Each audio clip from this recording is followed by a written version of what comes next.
It's me again, Eunice Andrea. So, ginawa ko tong video na to guys dahil ipapakita ko sa inyo yung before and after kung gamitin itong Relumins Dark Spot Serum. So, actually, kahit may pimples ka guys, perfect to sa inyo dahil nakakatuyo din siya ng pimples. So, ipapakita ko muna sa inyo kung ano yung naging itsura ko last month. So, 1 month ago guys, nagkaroon tayo ng breakout. Sobrang lala talaga ng ating pimples noon.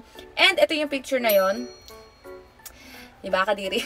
Nakakadiri siya guys kasi sobrang dami niya talaga and talagang active yung acne ko. So, kung mapapansin nyo guys, after a month guys is nag-clear skin na po ang ating skin and talaga nag-lighten na yung ating mga dark spots. Halimbawa, meron akong pimples dito, lalagyan ko din yan, then ilang araw is matutuyo na yung pimples natin. Then after that, magla-lighten din yung skin natin dahil alam nyo ba guys, ang ating Relumins Dark Spot Serum is merong glycolic acid ingredient and kojic acid. And para sa mga nakakaalam kung ano nga ba ang kojic acid guys is nakaka-lighten ng skin, especially nakaka-whiten din siya ng skin. Kaya once nalagyan nyo po siya ng serum, yung inyong dark spot is mapapabilis po yung pagla-lighten and pagwa-whiten ng ating mga dark spots sa face. And isa pa sa gusto ko dito sa product na to guys, hindi po siya mahapde. As in, wala po kayong mararamdaman once na ilagay nyo to sa active pimple nyo.